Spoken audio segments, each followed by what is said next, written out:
Okay, hey guys. So we are chilling today. Well, tonight. Tonight's going to be an interesting night.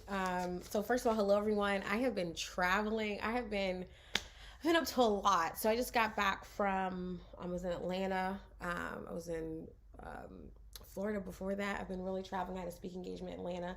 Got back Christmas Day. And so I've been wanting to do this. I talked about this on my YouTube about, I not YouTube, but my Facebook, just family, about if they wanted me to do a case study breakdown on this year, and I got a lot of yeses. And so I just got back literally on Christmas. So, this is the day after Christmas. So again, I'm kind of just getting to do this. And so I sat down, I had coaching all today. So I was coaching some amazing women all today. And I finally sat down and did the numbers, and then I went through what I did this year. And so, who is ready for this breakdown? This is going to be really good. I'm going to share with you all of my lessons I've learned this year on like just the things that I did to do this, and where I'm going to go next with the channel, and just how we've been able to really just like build it up in 1 year, because everything that happened of the pivot happened in this 1 year, but it did take some things happening in previous years for us to get to where we are today. So this is the official 2020 case study. Let me put up the official print school banner that we usually use, which is this one. Hey, there we go. Yeah, let's get started. So hello to everyone. Let's first check in. Hey, Miss Congeniality. She is always showing up to my lives. I have to shout her out because I'm always seeing her name pop up. So I just have to shout her out. Hello, Elle. How are you? Welcome, welcome, welcome. We're streaming live, of course, on YouTube, which is the Print School community. That's where we have started. And then I'm streaming also from my personal Facebook and from my Facebook page. So hello to everyone. This is the number before tax. So this is the total number, right? So that's what I'm breaking down, is the total number before taxes, automatically 30% knocked off. That's what I always do. But this is the total number, and these are all digital sales except for, which we're going to talk about, only 26 for physical products. So this is an awesome awesome breakdown. Okay, it's gonna be an awesome breakdown, because this is a number before taxes. And so again, just like your job or anything like that, I mean, we look at, what's your salary. Well, your salary, that's the number they give you before taxes, right?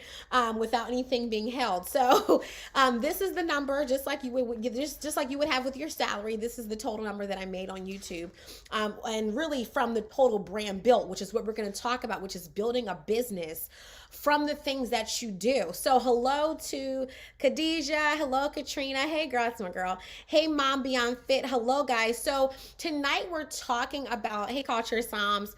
And so tonight we're talking about like, what did I do this year, right? Because for my subscribers who are on my channel, I'm really big on teaching you how to turn things into a business, but not immediately, right? Like pacing yourself. So let's get into, before we talk about the numbers and what I made, we're going to talk about all the action steps and what the channel looked like before. How do we pivot, and then how do we monetize? Because I did not monetize my channel until the top of this year, which was January 2020, right? Okay, let's get started. So everything started with a video in September. So the first one was September 26th. So on September 26, 2016, I did a video on how to start your mug and journal business. And these videos were by accident. Let's just first lay this out. These videos were videos that I did to help people. I just wanted people to have easy to find places to just get started. At that time, I would not consider myself an expert. I just wanted to share knowledge.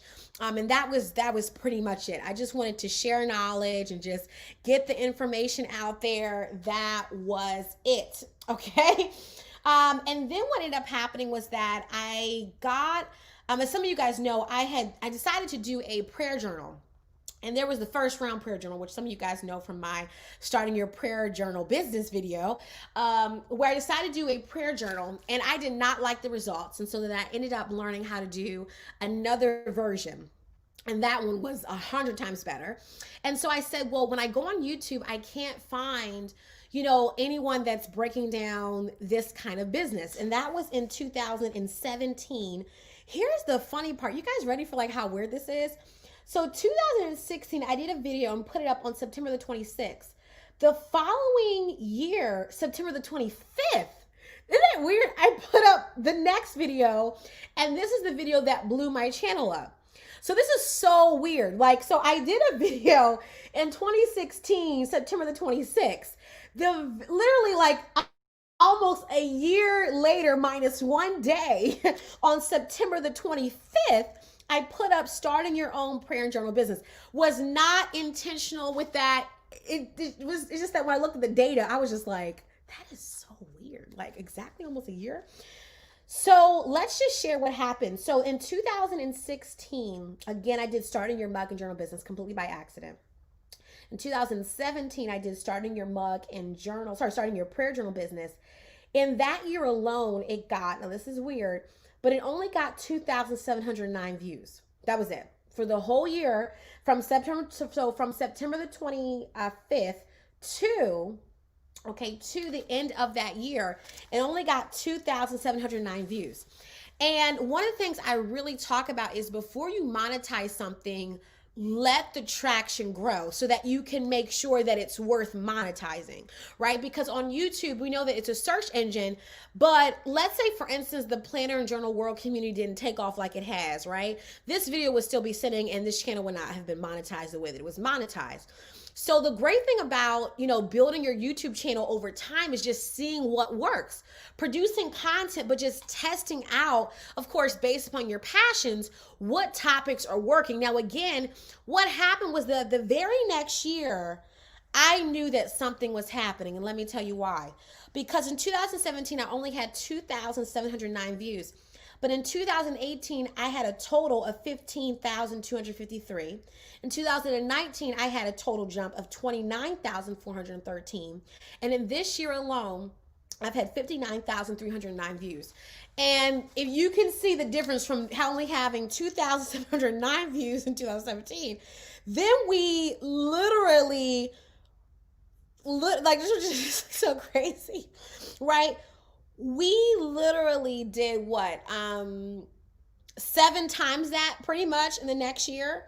And then we pretty much doubled that from 2018 to 2019. And then it went from 29,413 to almost 60,000, only, 59,309. Showing that this is a topic that people want to learn more about, right? This is clearly a topic that people want to learn more about. And what I'm really big on is that's why I didn't monetize it until 2020.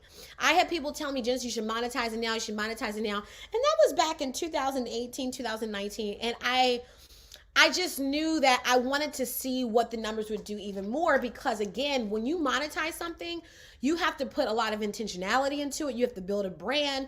And I wasn't going to create a brand, do all this stuff, and it wasn't going to be worth it. Right? It wasn't going to be worth it. So it was very important for me to just let time go. And this is a big key. Let time work in your favor, right? A lot of times we don't want to treasure time. We feel like, I gotta get it done now, But how do you even know if it's a good business? How do you know it's a good product? How do you know people want it? How do you know people will invest in it if the data isn't showing you anything, right? So if the data is showing you people aren't watching, people aren't engaging, and time has passed, then that shows you something. So I wanted time to pass to see what would happen. And of course, there are anomalies on YouTube where like someone's video gets picked up by the algorithm and it just, just everything goes crazy. But those are anomalies. Most people that's not happening, right? And especially if you want to monetize it in the way that I did, without having a ton of viewers, without having a ton of subscribers. So let's talk about channel growth with these are the 2 videos that grew my channel point blank. Okay. And I want to talk about the growth of of the channel in general. So we're currently at 11,184 subscribers, because I really want to talk about how to monetize a channel and it not having like 100,000 subscribers, 200,000 subscribers, right? So we currently are at 11,184. we've experienced hyper growth, and let me just tell you by how much. Since last year, the channel increased by 91%. Yeah, that's some growth. 91%. These are all from the YouTube Creator Studio Analytics. Okay, so 91%, and that was with 4,627 subscribers. Okay, in this year alone, we've done 4,627 subscribers compared to last year, where we only did 2,707 subscribers. The watch time has increased by 47%. Views have increased by 53%. Revenue, and this is from revenue as in the AdSense, has increased by 37%. And impressions have increased by 59% with 1.9 million impressions. Okay. The revenue from last year, where I was not monetizing the channel beyond AdSense, 2019 I only made $752.91, and that's from just YouTube ads. And literally, again, that was just from you. So I was not, when we talk about monetization, this video is more about monetization beyond YouTube, because again, to really start making like the number that I made this year, it's not going to come through from YouTube ads. It's just impossible. So I want to talk about monetizing your channel outside of YouTube and not depending upon ads. So let's talk about social media followers this year. We are currently at Instagram, 505 followers. We are on Facebook. We only have 160 likes. So for those of you who think that everything is about likes and followers, it's about following the money, as they say, where the money resides, right? So YouTube was my place. And so I really wasn't focused on like growing our Instagram or growing our Facebook page. And again, all of this has been organic growth. I have never ran one ad to make any of the money that I've made. I haven't ran one ad, but I'm going to share with you how I did it and what I believe, because I, in my opinion, I didn't have to run ads because I had built a YouTube tribe that had pretty strong engagement. Got it? But this year I'm going to run ads. So there's some goals I have for next year, which I will share towards the end. So that's kind of like the general data of like, kind of how the channel grew, by how much we grew, right? Now let's talk about what caused the pivot. And in my opinion, what caused the beginning of monetization. And then I'm going to give you the exact number breakdown of how much money I made from each stream for the channel. So the very first thing I did was to change the channel name. Yes. So if you have been following me since 2000, whenever my channel started, which I probably need to look back and see when it started, because it wasn't doing anything until I really did those 2 videos, right? But when my channel started, this was my Genesis Dorsey channel. I had used this actually as my personal brand. And for those of you who know me outside of print school, I'm really big into Christianity. I'm faith-based, I'm a Christian. So I use this channel to talk a lot about God. I was using it to talk about like my personal brand, genesisdorsey.com, which did like, speaking engagements, ministry. I was doing Bible studies, and I really only had one YouTube channel, which was this one. So I was using this as like the overall dump for ministry, business, and this was the Genesis Dorsey YouTube channel. And when those videos started to pick up, at first, some of you guys know, we actually made a switch. So for, I think up to the end of 2019, this was still Genesis Dorsey. And I said, if I'm going to really like turn this into a community, a business, this can't be under the Genesis Dorsey brand, because it does not fit. If I'm talking about planners and journals, that is not what my personal brand, genesisdorsey.com, is. So now actually I have a different Genesis Dorsey YouTube channel, and this is Print School. Okay. Now that pivot was very key, because I needed to brand and present a brand to my online community that made sense and matched our mission. So one of the things I tell people is, do not try to put everything under one YouTube channel. You'll probably hear this a ton, but don't do it, because eventually as you build up an audience that's super focused on a particular topic, that's all they want. They don't want anything else. So as great as it is that I love to do Bible studies and talk about my faith, that is on another channel, because this is about Print School. And so at the top of 2020, I launched it as Print School.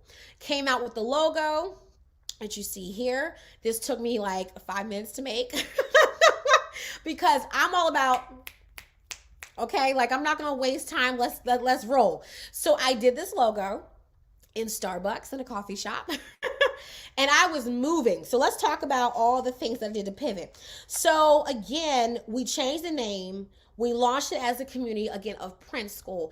I came up with that name because I was trying to figure out what would make this an education-based platform. One of the reasons why I believe I experienced hyper growth with the monetization is because this is a knowledge-based platform. So people are investing in their knowledge to learn more about the business or particular skill set, right? So from the jump, this is not a platform where, like, you know, we're selling T-shirts and, you know, our main product is like merchandise with my name on it or Print School. No. So already this channel is not a normal regular channel, right? It's a knowledge-based or I'll put it like this, it's an education channel. So, you know, you're going to make more off of having an educational channel if that is your vein of expertise, right? So that's the thing. Like, it's all about what kind of channel you have. If you have, let's say, a comedy channel, you know, you probably aren't selling an online course on comedy, but, you know, maybe, you know, you host like comedy nights, you know, a virtual comedy night, or, you know, you sell t-shirts that have funny sayings. So again, this was all about me filling out, okay, what was my platform? My platform is a knowledge-based platform. So I came up with the name Print School because this to me was an online school where they could get this content, right? That became the name of my community. We monetized the top of January. Okay, and this is what made me have to move really fast because I didn't have an email list. We weren't using an email marketing system to communicate. I just had my YouTube channel. And the moment that I ever switch something to an online community, there are certain things I have to do, right? And I've linked everything in the description box with this video on all the platforms I use. They are affiliate links, so I do get a little bit of change when you use them. So, but please use them. Okay. So anyway, I launched MailerLite January 3rd. I put all my receipts. January the 3rd, I launched the email list because we decided at the top of January to drop our very first product, right? Which was, let me say we, it was me. I'm so used to talking about my company, so I always say we. But I dropped our first product, which was called my $500 planner journal. I can't even talk. Planner journal workbook. And it was a workbook that basically is a basic workbook that was enough to really give you the scope of like what launching or creating a journal or planner over a 6-month period would look like, right? And it just broke down like all the phases and the steps that you needed and what you need to do in each step. So we sold it early bird or pre-order at $10. I'm never doing that again. But sold it at $10 and the full price was $29.97. Okay? That changed the game. That one product alone, when you hear the numbers that we did with that workbook, I'm still sitting here in shock from this year. Off of just organic traffic, no ads. I mean, and again, guys, let me just tell you, this year I was not consistent. Like, this was not, these numbers were, imagine if I was intentional, had a content calendar like I teach y'all, man, this year hit me like a ton of bricks. But I know that if going into 2021, now that I've a handle on things, I know what I'm doing, I'm expecting to experience double what we made this year because I'm being intentional. But I'm just saying, like, everything that's happened has been very unintentional. Like, there are some things I was intentional in, and I tried it, you know what I mean? I was trying to gain my consistency. But again, you know, I was just like, just getting things out. So I wanted to have a product because people kept on asking me, you know, all these different things. And I didn't have anything to like say, okay, hey, you know, go read this, because I couldn't do coaching calls 24/7. I just didn't have the schedule for it. So we launched that product, the My $500 Planner and Journal Workbook. Pre-order was $10. We launched it for $29.97. Because of that, I had to get an email list, like I said before, January 3rd. I decided to use MailerLite. MailerLite is what I use for my personal brand, genesisdorsey.com. And it is my favorite platform personally for, you know, knowledge-based experts outside of ConvertKit, but it's a lot more affordable than ConvertKit. Doesn't do everything that ConvertKit does, but it does a lot that I needed to do. So I decided to use MailerLite, and then February the 3rd, exactly 31 days later, I launched our WordPress site. Okay, now let's talk about my WordPress. I'm gonna pull up our website. If anyone knows me, I'm a graphic designer, web designer, you know, that's my background. So because of that, I'm really big into the look, into how things look. So I'm going to give you the full scope of all the work that we did. So let me pull up our website. A lot of you guys have already seen our website, but again, I'm just doing a case study so you guys can see, you know, the website in fullness. Okay. So we can just give you this full breakdown. Okay. This is the website. This is Print School.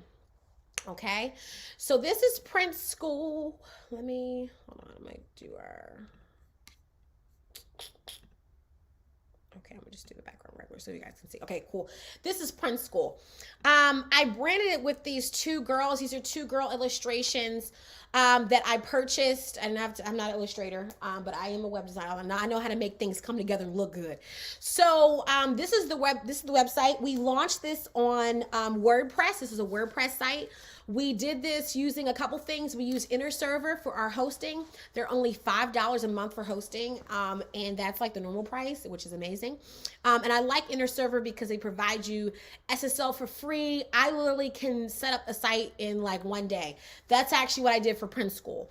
And I actually did a video, I think, on like me setting it up on one of the video streams. But it took me, I think it was like a day or 2 days max to make the site because I was moving fast, okay? So this again is Print School. We scroll down and we did, this is the where they join the email list. We use the theme that we use for this website is called Divi, D-I-V-I, and it's from Elegant Themes. I use this theme for, I would say, maybe 99% of any WordPress site that I use. That's the theme that I use to build out all the sites. And so again, I decided to launch a video. You know, I branded with you know, our common fonts and themes. And this became the mission where we're helping women create all over the world. So again, the biggest thing was that I transformed my channel into a community. And it wasn't like an accidental community where I'm just like, oh, you know, yeah, we just meet on YouTube. I knew that I actually had to really turn it into something real, like where, you know, we had an email list, we have a website, we have a brand, we have content that specializes in that topic. And so I knew that even if I was not going to be super intentional, I wanted to make sure that at least our mission, like the things that we communicated, women had a place to go to, sign up, join, all that good stuff. So I came up with this mission. This is our current, I update this number. This number is obviously old because the last time I updated it, we were at 10,914 and right now we're at 11,184. So I have to update this. And then I shared comments from our YouTube channel that I just felt like, you know, went with, you know, our just comments that I felt, you know, spoke to our community. Then I built out the pages. This is our about page. I match the whole glam look that I'm all into, right? Where they can, you know, get, you know, introduced to me and everything. Y'all know my wigs are always different. It just shows you how. In this picture, I have a blonde wig. This picture, I have a black wig. Listen, I wear wigs like hats nowadays. We just launched the blog. So this is new. We just launched the blog. Literally December 8th, I just did my first blog post. We have the online courses. So let's talk about the business model that I introduced to monetize, right? So I knew that if I was going to monetize, I wanted to do digital product. So our first digital product was a workbook. And when I first launched the workbook, it was a complete fail because we used a PayPal, forgot exactly, basically it was like a PayPal, it may have been WooCommerce or something, but it was horrible because I did not expect all these sales. And we got so many sales in January that the only way I could distribute them was to put them in the mailer light and send out the email to the mailer light. And there were some people who didn't get their email, or like they like it went to their spam folder, or like there were some people like didn't get their product until like the next month because their email that they put into their PayPal was like an old email. Never ever again. I'm never ever throwing up a PayPal link, because a lot of people's PayPal emails that they have linked to their account are old. So what I've done now is, which we'll talk about, we switched to Podia. So Podia, P-O-D-I-A, is where now we have all of our online course, which is LOAB, which I'm gonna talk about. But this was it. It was actually called Launch on a Budget. I just switched it to be called Print on a Budget. That's the new name for it. So there's no more my $500 planner and journal. I've just switched the whole name. So now it's called the Print on a Budget workbook. Much easier, because that my $500, that name is just way too long. And then we just launched our store. On the week of Black Friday. So I'm gonna talk about the store, how much we've made so far, and what platform we're using. And then coaching, we've linked to the store now. I only have one, and I'm gonna be launching coaching programs for 2020. And then we have Work with Genesis, which is our company, Glam Print Go, which is actually the company that Print School is under. And then we have a contact page. That's it for the website. So it's pretty basic, but the biggest thing is for them to join the email list, right? That's the biggest thing. Join the email list, join the community, bam, bam, bam. Okay. So that to me is really key, because when you are branding and not just branding, but creating a community, you want to push traffic to your email list, which I'll be honest, I have not really done the best with. But I will be doing a separate video on how I'll be having plans for 2021, and how I'm going to plan that all out. So, you guys will kind of get the gist of like what we're moving into. Is this helping you guys? Hopefully it is. So that was big for us. MailerLite, again, who we use for email marketing. Currently our open rate is 34%. It's really good. Click rate is not where I want it to be, but that's because I don't send as many emails as I should. But we're only at 5% click rate. Not the best. But what I've learned is that the open rate is really high because it builds awareness. But my click rate, our goal is to get that up to at least 10%. Okay. The average additions per month is 111 people per month that are joining via email. So it's to me, that's good. My problem that I have had, it is really because I'm not doing the work. And it's because again, this goes back to like, what's your monthly strategy? What's your call to action, right?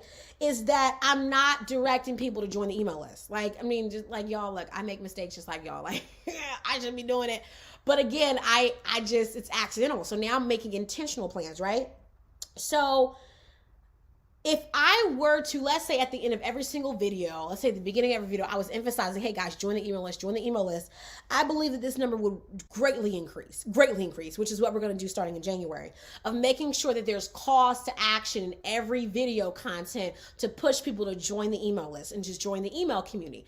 We used to, in the beginning when we started, you remember how like I used to have like a monthly like resource, like we had the content calendar template, and then I had like a 4-week training on like social media content.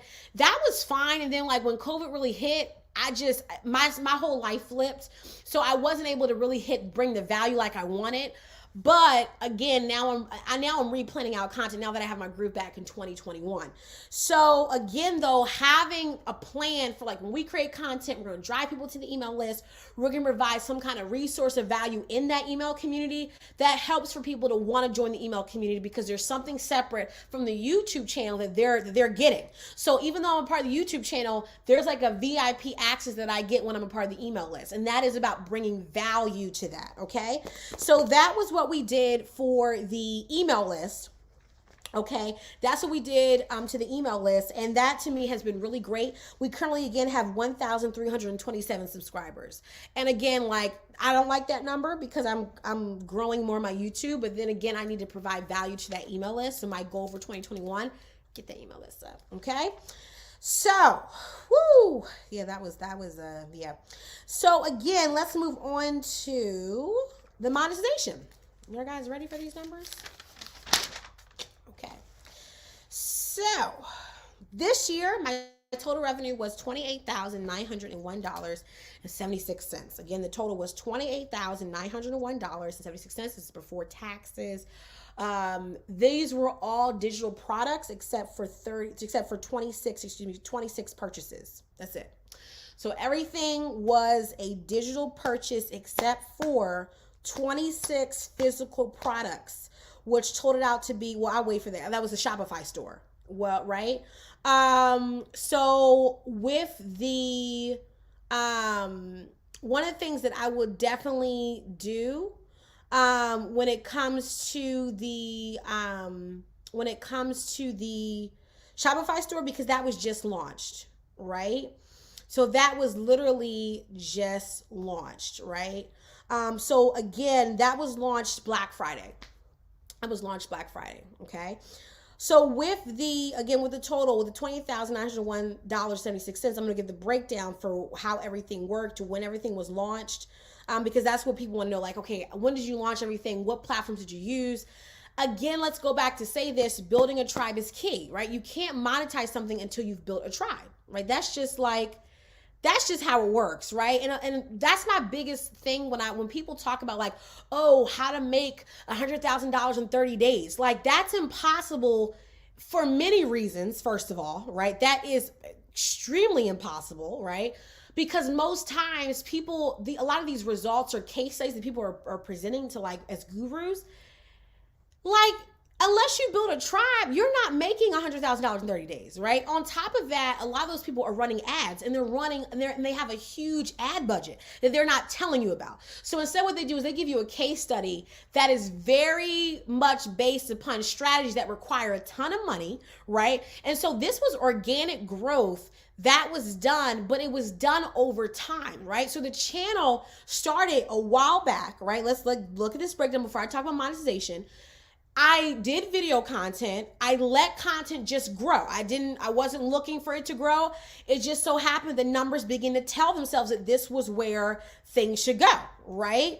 And then with that, after it went from there, after it was built, right? Then I was like, oh, okay, that's a topic that probably should be talked about more. Got it? So this is why go back to this, allowing time to grow, right, is amazing.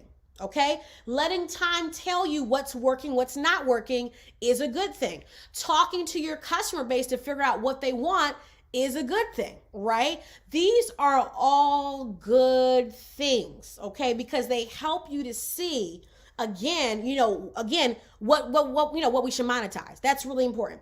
So again, when I did was I monetized one thing. We first started with the workbook. That was it. We started with the workbook. That workbook, let's talk about what that workbook has brought in, okay? And this is big about too, like, your first product won't be your best product, but if it does what it's supposed to do, like, get started. And again, like, things have evolved over time. Like, for instance, the launch of LOAB was not my best. We redid it. And now it is, whoa, great, right? So like, let things evolve. Like, you're going to learn how to make your products better, but don't have that paralysis where you're just like, I don't think I should launch it yet. I don't think, and it's like, a whole year goes by. And I learned that with my journal, with my prayer journal. My first version of it, it wasn't the best, but then I came back again, and my second version was, way better than my first prayer journal, right? So again, that's where, you just have to really understand that pulling the trigger is really big when you know that you have value to bring to the table. That's huge. So again, let's talk about what this journal brought in. Not the journal, but the workbook, right? Now, it was originally called My $500 Planner and Journal Workbook. Here we go. So it did. Now, it's funny. We've sold it on 2 different platforms. It's still being sold on mygenesisdorsey.com, right? So when I initially sold it, I was selling it through PayPal, and then I ended up pushing it through genesisdorsey.com. So the total from genesisdorsey.com was 284 orders, which came out to $8,117.46. Okay, 284 orders of the digital product, and that came out to $8,117.46. Okay. Now, the number that it did on Podia, when we decided to add it to Podia, which we did not do until we added Podia in, give me a second. My date is here. June 9th. June 9th is when I paid for paid for to like launch the Podia platform. I don't even think though that we put it up for sale though on June. Let me just look real quick on Podia, because even though I paid for the billing for like the first month for June 9th, I don't think though we like launched it for sale June 9th. Matter of fact, let me see if I have, I wonder if it shows the first sale. I know it will. Let me see if it'll show. Oh, Lord. Let's go to the very end page. Okay, there we go. June 17th was the first purchase. Shout out to Michael Bennett, who purchased the first order on Podia. So even though I started it on June 9th, I did not actually sell the first one until June 17th. And they all started coming in June 17th, June 18th, June 19th. So that was when I made that. It's still on the genesisdorsey.com because people who come through my personal brand and want to learn about how to purchase, also too, the old link I think is still out on a few videos.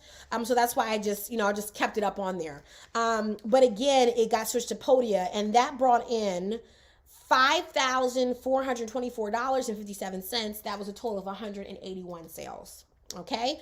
So that's some good numbers from, again, that's pretty good. 181 sales at $5,424.07, and then 284 orders at $8,117.46.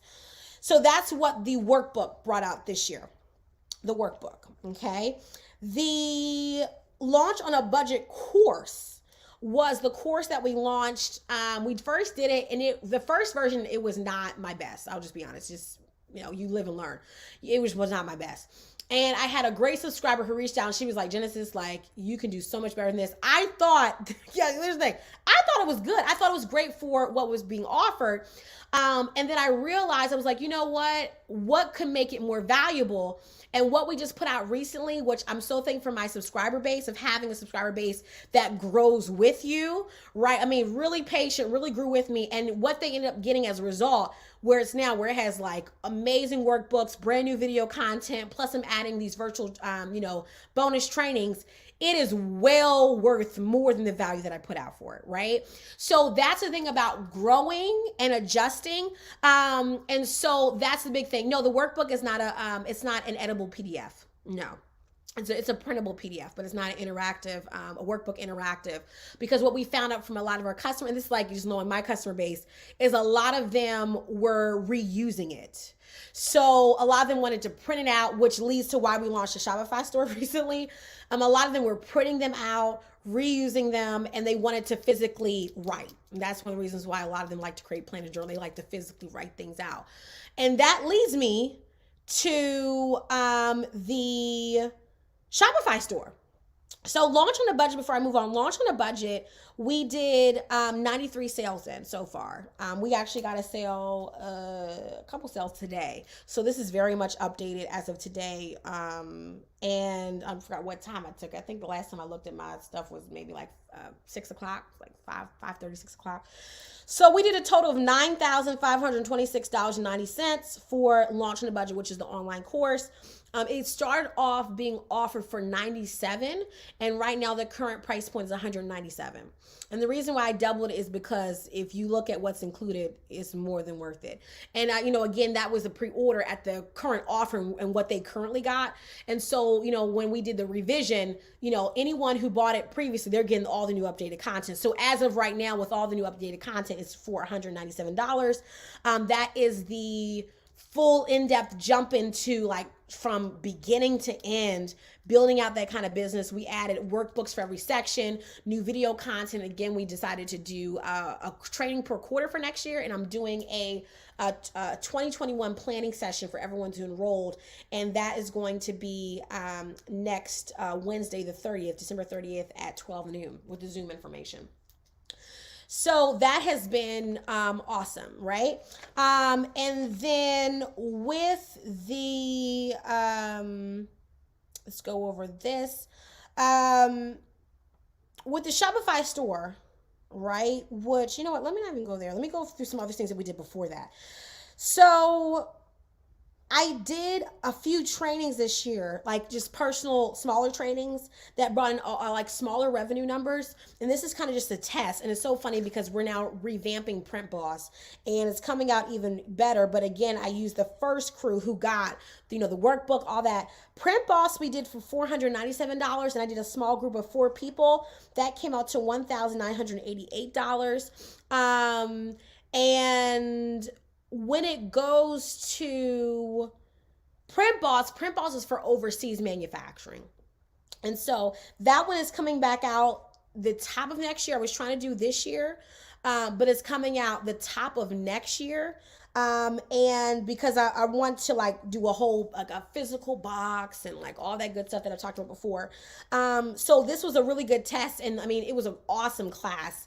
We have the physical workbook is downstairs, but I'm gonna do a whole video on that.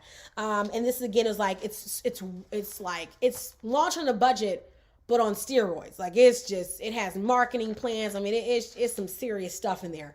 So that was again kind of like the testing model, and that's really good. So one thing that I did was I was basically testing things that I'm going to do much more in depth now, but just testing to see like what the audience wanted. So from that Zoom that I did, I got awesome feedback. Of course, it was exactly what they wanted, but now I'm knowing, okay, what more to add? What more things do you want to learn, right? Now, again, Print Boss is not for people who are DIYing it. This is for those of you who, they're hiring designers. They're going through the in-depth process of what my actual clients hire me for in Glam Print Go. But it's kind of doing it on your own. So you're not hiring my company, but you're doing it on your own, but you're hiring the designers going through that process. And this is for people who have, the capital or the investment amount, I would say, between, let's say, it ranges, but I would say,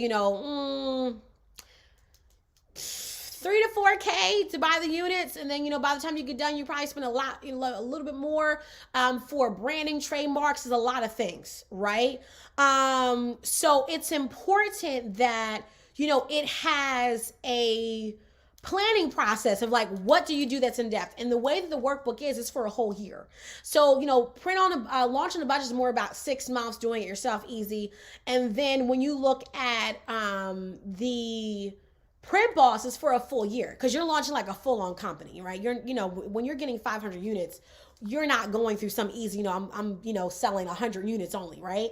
So that's Print Boss. So that one was a great test. Not everything is going to be like amazing when you first launch. I mean, it's going to be amazing for them to experience, but it's really for you to get data back on what are better products and services to provide. Okay. We did a Canva boot camp. That was 1,261 total revenue. I did 3 coaching calls, 397. Most of the coaching calls, which is so funny, is that they ended up being under the JenesisDorsey.com brand. So I didn't include that in this revenue because it wasn't technically like print school, like solely print school. So I didn't want to include that, but I did do 3 ones that were like off of when we did Square. I used Square for like a really short period of time. I no longer use Square, but I used Square for a very short period of time, and we did 3 coaching calls through Square. I don't like Square is actually great, but for what we're now monetizing with like Shopify and Podia, it's just so much better if we do it this way. Now, Shopify, which we launched Black Friday, we did a total of $1,531.12. And the 26 physical workbook orders, they came to $909.74. That's the physical. You guys are asking for physical. I got a sale today for that, so I didn't add that to this revenue. And then the Black Friday coaching, which was a special I did just for Black Friday, that brought in $600, okay? AdSense. Now, this is the hilarious part, right? So here's the thing. This thing we got to get, right? If I would have solely monetized just off of YouTube, just off of ads solely, it would have been $1,052.71. I just want to quickly have like a moment of silence. So if I would have just solely monetized off of YouTube, I said, you know what? I'm going to use the monetization strategy of YouTube. I'm going to just build up my tribe base, build up my views, build up my clicks, build up how many people are watching my videos, just do all that, I know that I'm going to get there. I'm going to build that business, right? Well, if I would have done that, I would have only made $1,052.71. $1,052.71. Versus the $28,901.76. Now, again, this is prior taxes, but money is money, right? Money is money. At the end of the day, would I rather make $1,052.71 prior taxes or $28,901.76? Would you guys like to tell me which one you would rather make? Right? And these are digital products, besides 26 of them. Right? So there's not a ton of overhead, not a ton of, eating up in my margins, right? So this is why I'm doing this video, is because I need you guys to understand that if you were going to wait, if you're going to literally sit here and wait and say, you know what, I'm just going to wait for YouTube to monetize my channel. I'm just going to wait for those ads to come in. I'm going to make money on my ads. If I would have done that and listened to people who told me, just change your thumbnails, you change thumbnails, you different hashtags, you can build up your channel and all this stuff. Yeah, I would have been waiting for how long? Like how long? How long would I have been waiting? How long would I have been waiting? So the reason I'm trying to talk to you guys with this case study is I'm breaking down how I made my money. So there's no confusion here, right? So you can see that the way I made my money was through digital products. It was not through me waiting on ads. So now again, let's go back before we do the Q&A of number one, this was a knowledge-based platform. That is very important to know. So this is it's built to be a learning and education platform. So people are literally coming to learn, and I'm monetizing their desire to learn by having free content and then paid content. Okay. So even though I give a lot of value away for free, I'm also having paid content where they can learn more and learn deeper strategies, right? So that's important to understand. So I'm training my tribe to take the free content, invest in some paid content, and I have tiers. I have something that's only again $29.97. Or only $30, and you can use that and do your own thing. And there's people who've said, just I bought your $30 workbook, right? And I've used it. Like I've used it to execute. Right? Then I have people who bought the launch on a budget. They've used it to execute. That people who bought print balls of those 4, they've used it to execute. So I have different tiers, and I'm working currently on adding different classes that are a lot more affordable so that I can serve in other areas based upon the data, the insight that my community has brought back to me, right? So again, this is all about figuring out what works best. Now, I will say this, providing valuable free content is key. Because the flip side that people do is they want to monetize everything, and they forget about providing everyday value for free to their customers and to their tribe, right? So this is really big on why I believe you need to have a major balance, right? I actually don't believe that you should be monetizing every single aspect of your channel. We have 3 current products for sale: LOAB, print on a budget, and the physical version, right? Oh, and coaching. That's a 4. And I'm going to be adding the kids. That's it. That is it. I'm not offering 30 different courses and 30 different workbooks. No, the majority of what I provide is free. Because again, like people say all the time, people say, well, you can Google this stuff. Let me tell you something. People don't Google. If they did, I wouldn't need to have a channel. Let's just be real, right? People say stuff all the time well, I could have Googled this. Well, if you could have Googled this, you would have Googled this. And because you did not Google this, you bought my workbook, right? So you should not feel bad for selling knowledge, right? Because I'm going to tell you this, most people don't execute. Listen, let's just be real. Most people don't execute, and a lot of people, who has the time sometimes to go through loads of knowledge online, and you don't know what works, what doesn't work. There's a lot of factors to selling your knowledge online, right? So you have to first realize, number one, it's okay to sell your knowledge online, but make sure that you can provide value for free that validates your knowledge. So it doesn't sound like you're talking out your butt. Right? People sometimes they talk about all sorts of stuff. And you're like, is that true? Is that? So you want to show proof of your knowledge, proof that you know what you're talking about. Proof is key. And that's what I did. I gave tons of value. I did not monetize my channel until the beginning of this year. Right? So I proved that I know what I'm talking about. Let me show you for free. Then I said, okay, now I have something for you to invest in and pay for. Right? And those are the things that I think are really key to this. Okay. So before I open for Q&A again, this is just my recap. I do want to say that, I believe I could have done way better. I really do. I feel like I could have been more consistent. But again, my whole thing is that I never grew up on what I could have done. It's just that now, okay, what's my 2021 strategy? What's my quarter 1, quarter 2, quarter 3, quarter 4, right? And then analyzing what does that look like as far as, how am I going to bring in more traffic, right? Producing better content, more content, right? And then again, right, how am I going to provide even more value, right? right? How am I going to provide even more value? So there are topics, for instance, that are a lot more in depth, like where people want to learn about, how to use InDesign, right? How to use InDesign to create templates. Now some things I don't think I'm going to teach because they're just not my passion, but there are certain topics that I believe are great. For instance, people wanting to learn, okay, how do you market? How do you do marketing basics, right? Like these are things I can teach. Social media management and, marketing. These are things that I can teach because I have the expertise in those areas.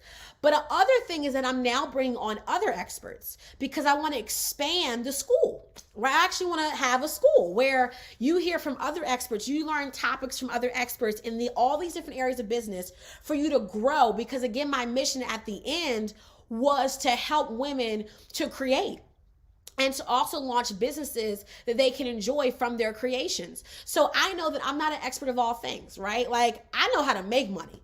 Now keeping it, that's a financial expert, right? I know how to do the basic budget and all that kind of stuff, but it's not like my passion. I'm not going to talk about, money management and budgeting all day, but there's a woman out there who I've connected with that I know very well, and that's her passion. She knows how to help, female entrepreneurs, manage their money, know your taxes, know how to, write things off, know what you can't write off. So it's more important for me to connect with her, bring her on the channel. And as I explained to my email marketing community, right, that what I decided to do was I actually have over 50 experts who are ready to come on the Print School on my YouTube channel and share their knowledge. So that's how I'm going to begin building up more content, expanding the community. Again, we also didn't run any ads.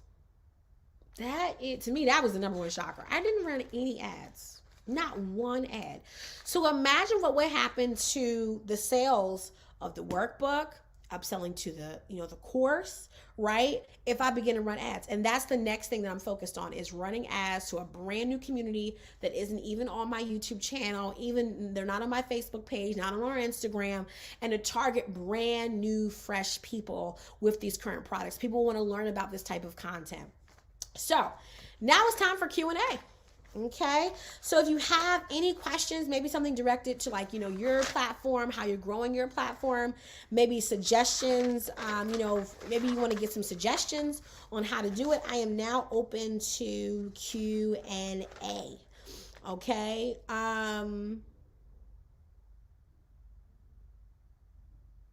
So Clover sells a great question. I don't care about getting paid on a schedule. So is Spreadshirt.com probably the easiest way to start a shop? That's a great question, actually. So when it comes to Spreadshirt, there's a couple. I would say that at the end of the day, I think the biggest question is, what do you want your margins to be, and what's the quality of the shirts that you want? So Spreadshirt is where I started a while back, and over time I have found better examples. Now Spreadshirt is easy because it's easier. So actually, to answer your question, yeah, let me answer your question. It is the easiest way. Is it the best way? No. Is it the easiest way? Yes, because they offer the ability for you to launch a store, place your product online and provide a link for people to purchase. But are the margins that great? Not the best. Are the quality of shirts the best? Not the best. Compared to how much they charge you to make the shirt versus how much it costs that you have to sell it for retail, not the best, but it is the easiest. So to answer your question, yep, it is the easiest. One of the easiest. Google is one thing, but you packed up your knowledge and experience saves time. Yes, it does. It does. Yes, it does. Nola says, let me go back. So this is my client. She's launching amazing products. So we're going to be talking about her very soon. Sorry, I just got a message about her very soon, so stay tuned for that. I am a professor and used to giving all the content. How do I know what to give for free to real people for free to real people without giving them everything? This is a great question. OMG, this is I love this question. So here's what I have learned about giving out knowledge, what should be free and what should be paid. Ready? So here's my breakdown. Okay, so we can break this all down. So the first thing that you do, ready? I'm gonna tell you all the first thing that you do. Okay, is you do what's called a brain dump. This is what you do, literally what you do. Do your brain dump. And you first figure out what is your area of expertise that you want to focus on, right? What is the area of expertise that you want to focus on? Got it? And what you do is you give away what I call what's in the water. Okay, it's the stuff at the bottom. Because for most people, that's where most people are at, right? It's what's at the bottom. Okay, it's like the starter knowledge, because most people that's what they struggle with, this first being consistent in whatever's at the bottom. Got it? Now, what you begin to charge people for is the how-to. Right? It's the how-to. Because the thing about it too, it's not just the how-to, but it's the strategies of what will prevent them from failures. It's one thing to give out regular information, right? Just regular information. But what's valuable is actually your insight and your wisdom that has been accumulated through experience. That's what actually people are paying for. People can get for free. Again, listen, I tell people, giving out Googleable information is actually not a crime, because most people don't Google, right? And on top of that, giving out Googleable information for free, what's the harm in that? It's not like you're charging for it, right? The issue is when you give stuff for free that included your expertise, that took you time, money, and experience to gain. Right? And that's what some people don't find valuable, is the experience part, right? They weren't with you when you were getting your degree. They weren't with you when you were making mistakes and bumbling and fumbling, and how it cost you money to get to where you are now. Got it? That's what you charge for, is the insight, the experience, the stuff that comes after the Googleable stuff, right? So that's why I did, for instance, Print on a Budget, or my $500 planner journal workbook. That was for sale. That was only $30. But someone once told me, why are you selling this? You shouldn't be selling products. You should just be helping people. And, I said, well, fine. This is what I said as a response, right? I said, well, what would you suggest? What would you suggest, right? Would you suggest that, I just allow people, and this is how I phrased it to her. I said, would you just suggest that, what? I shouldn't tell people the insights. Just give them the Googleable information. Just, don't tell them how, hey, before you launch a planner journal, you may want to think about building a community. And this is what I would give as the framework. Hey, you may want to establish a budget, and this is the breakdown of how I would do the budget, right? To me, that was paid information, because that was based upon clients that I had worked with smaller budgets and what I suggested. Now, again, you may not need that information, right? But it was the stuff that is not the stuff you find online. Got it? It was the stuff that came from my area of expertise. That's what you charge for. You charge the how-to based upon your experience. So, the why, the what, you can give that away for free in many instances. But the deeper we get into becoming more strategic, becoming more in depth, you got to charge for that knowledge, because that's not free knowledge. Does that make sense? Right? You just don't give that stuff away for free, because you didn't get it for free. Okay? You just did not get that for free. There are some things too that I don't charge for, that I didn't get for free, but I limit how much I give away, because then people start coming in my inbox asking me stuff like, hey, I've got some funny stuff.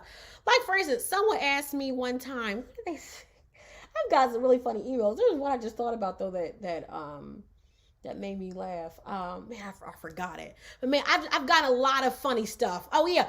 One time this lady said, do you do coaching for free? And I said, no, I can't do that. I said, I can't. They said, why not? They said, you're on YouTube all the time. I said, well, I have to charge, because you're asking me specific information related to your business, and that's not for free. Well, why not? I see people coaching for free all the time. I said, yeah, but that's not me. Because whatever time I take away to sit down with you, I could have spent for, I could have been making money. So unless you're going to pay me for the money I could have made while I was away, you know what I mean?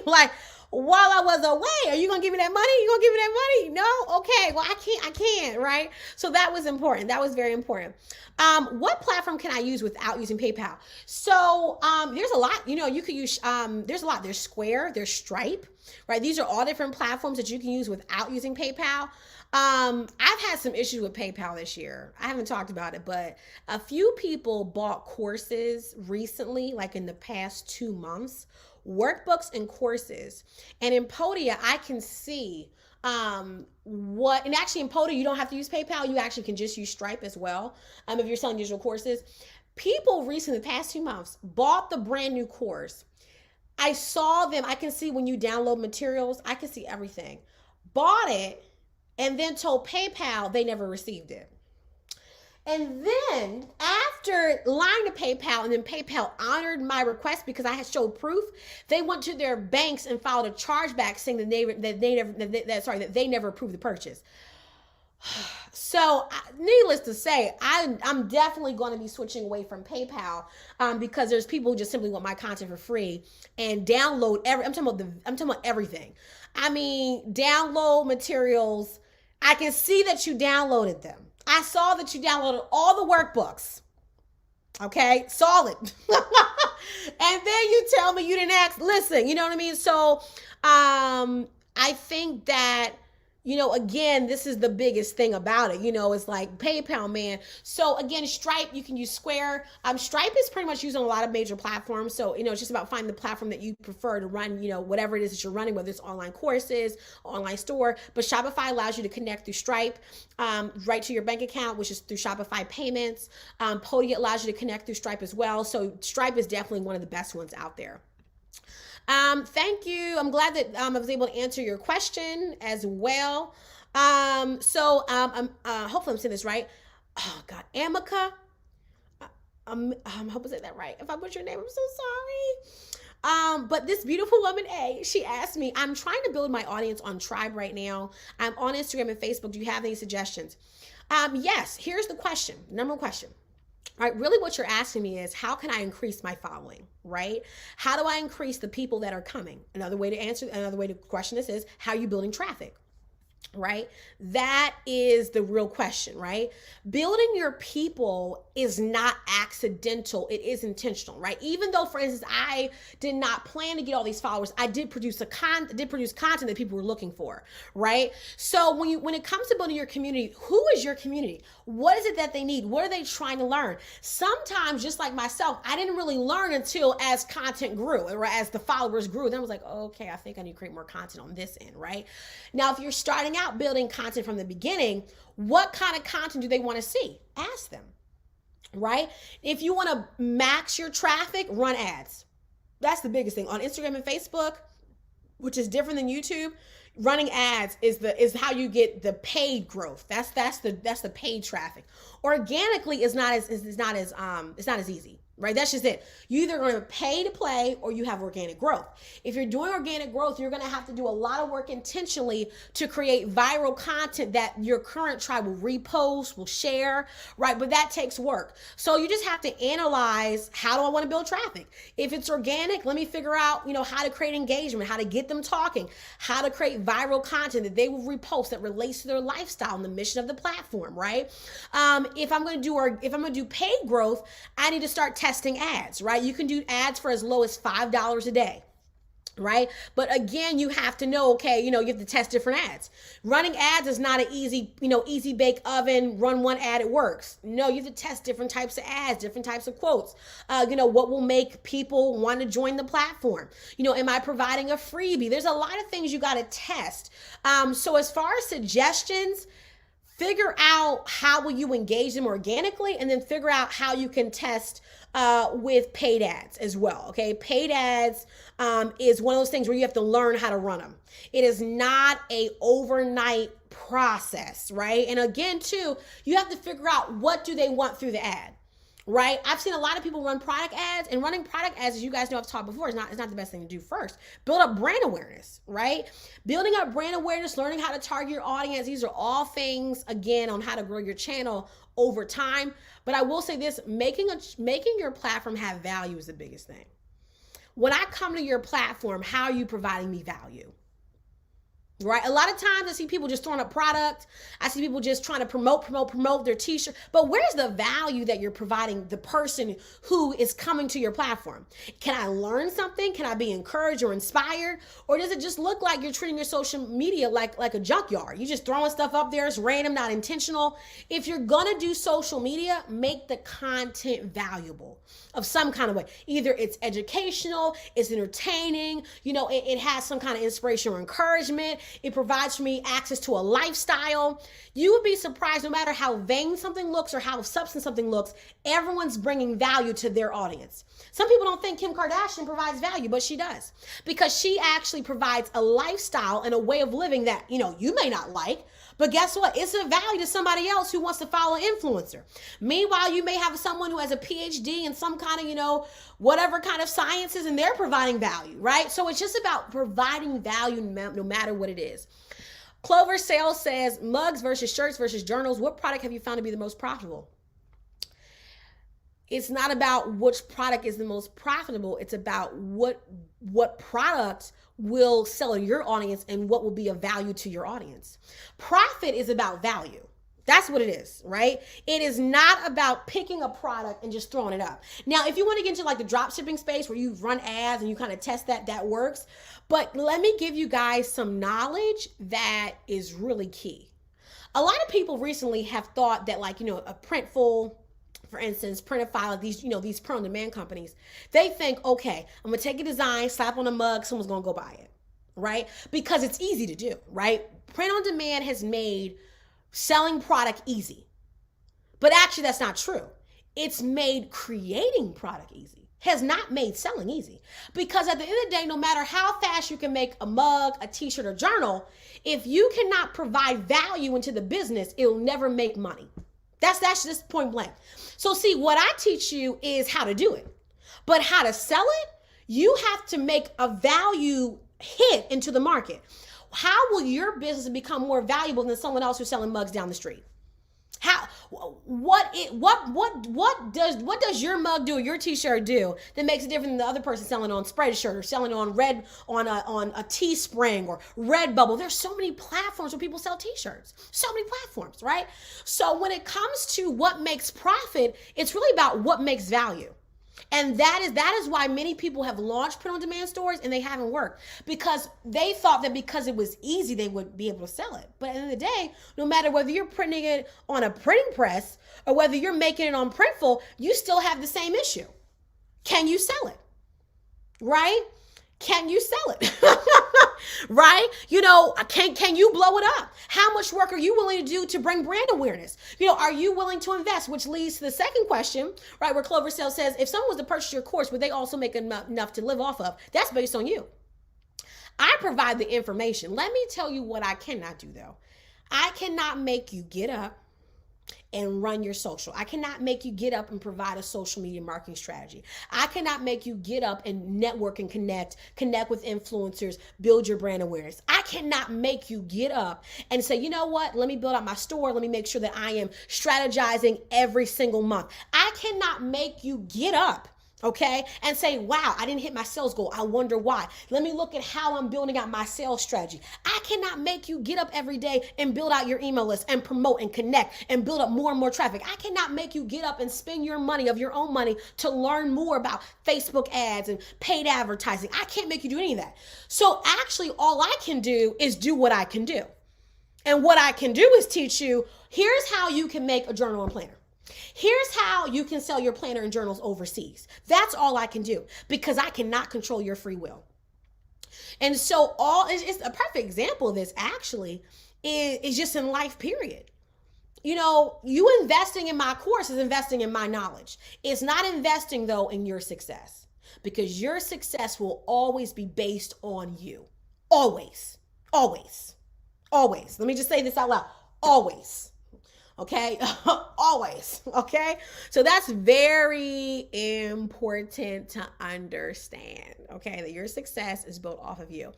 I want to quickly answer some questions about Printful before I hop to these other questions, because we just talked about Printful. Would I suggest Printify or Printful?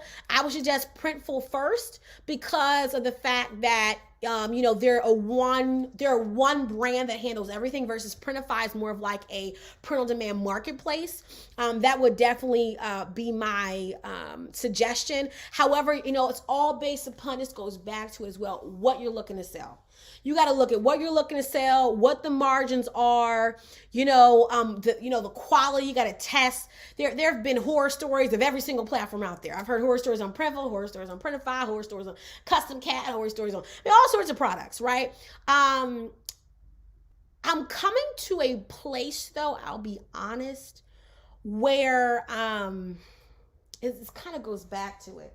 I think a lot of people have rushed to print on demand because they thought that because of how easy it was to sell, they would make money. I think that has been the one biggest mistake that people have made in the assumption of print on demand because of how easy it is. But when you look at the margins, they're pretty comparative if you're printing a shirt yourself. I mean, the cheapest one on Printful, I think, is $8.95, which is like a regular Gildan shirt. And you could probably get them shirts even cheaper if you order them from China, order them somewhere, bulk somewhere else, order blank t-shirts, right? But at the end of the day, goes back to what I just said. It means nothing if you can't sell them, right? It means nothing, okay, if you can't sell them. So really, you want to build your community and test. You want to find who your people are. And really, I'll tell you this, building a t-shirt brand nowadays, or building a print, it's less about building like t-shirt, but it's more about building lifestyle brands. The way that these companies are winning long term are lifestyle brands. I'm not talking about drop shipping t-shirts from China. I'm talking about building an actual t-shirt or mug or whatever business. It's about a lifestyle. And so you got to actually first build the lifestyle as a brand and then begin to understand what kind of t-shirts or products what they want, what kind of designs. And a lot of people, what they're doing is they're slapping stuff on products, launching it as a business, and they never asked their audience what they wanted. They never did any research. None whatsoever. And that has prevented from it being a real business, because really it's nothing but just slap, just throw it up there, launch it. Hey, and then they come to me, I've got no sales. And I asked them, well, what kind of research did you do before you launched this? What kind, how does this t-shirt different than what's already out there? What kind of hustle and grind are you going to do so that they'll buy this t-shirt over another person's? And because those questions can't be answered, it makes it hard, because you never took a step back to be like, what we doing? And this is why for myself and just even for my clients, I'm really big for 2021 on scale back and focus. Scale back and focus. Scale back and focus. It is better for you to take, and this is why, on my channel, people don't like my advice, but I'm like, yeah, take a year to before you launch your planner journal. A year. I like that advice. Okay. Do you have a plan of action? Right? Okay. Do you have a plan of action for this business? You know what I mean? Because people want to launch products. They don't have any business though. They want to launch a product. And when they come to my channel, they don't like what I say because they want to launch product. And I'm saying, okay, but who's going to buy it? Oh, great. You have a planner. Where are the people at? Where are they at? Where are they at? Where are they at? You know what I mean? How does this product benefit their lives? Have you asked them? Have you done the research? Have you done the data? Right? These are the questions we have to ask, because I don't want y'all launching stuff and it's crickets, which is, I'm done harping, but this is why on this channel I'm really big on us realizing that this is not about a rush. This is about taking your time to enjoy your business, taking your time to enjoy the process and the evolvement. What are you using to display your logo on here and pin the questions? It's called StreamYard, StreamYard. It is my favorite conversational streaming platform. It's the easiest. There are ones that are like 10 times better, but like it's kind of like a whole studio setup, and I'm not doing that yet. So I like StreamYard because it's easier for me to do it from. Okay. Next question is, yeah, I agree. With what a creative girl color says, it depends upon how bad you want it, because I can't teach you how to hustle. You got to apply the knowledge to what you need. And then again, you have to, you got to work it, and again, I don't want to harp too heavily on this, but that's where I've seen a lot of people give up, because they thought that like by buying my course, somehow it's going to magically turn into money. And again, I can't build your tribe for you. And you know what takes the hardest amount of work? Building a tribe. It takes work. It takes effort. It takes money. That's the business. right? And I wish I could send people your way. But guess what? People will be attracted to the brand that you build. And see, I'm not you. I don't have your personality. I don't have your passion for what you do. You do. And you have to use that and use your connection with people to bring that attraction value. I can't build that for you. You do. That's what you've been called to do. Okay, J&G Family Life says, I teach praise dance choreography. I do dance tutorials on YouTube, but I have a membership group that I also teach choreography. Where do I create that line of free versus paid? Well, through classes. Right? So you can do simple, dance tutorials where they can, first of all, because you need free content that establishes that you're actually good at what you do, right? So you're going to use the free content on YouTube to show different types of choreographies, different types of tutorials, right? Your membership group is for people who want to take that next step. Got it? So for instance, I have a YouTube channel that teaches people planners and journals, right? But then I have a next step of like, hey, if you're ready to launch yours and you're on a low budget, buy this. If you're someone who says I'm on a low budget, but I need even more than this workbook, I need an in-depth breakdown, print on, launch on a budget, right? So the line of free is, okay, showing and establishing, hey, here's free tutorials that you can watch, right? Where you can learn. Got it? Okay. And then we have a membership offering, right? Where they can learn, different types of choreography. Maybe, you have dance classes that they can enroll in through the membership, right? Or you can have, again, where you offer maybe monthly trainings or monthly dance classes people can take virtually. Got it? So that would be your line of free and paid. Got it?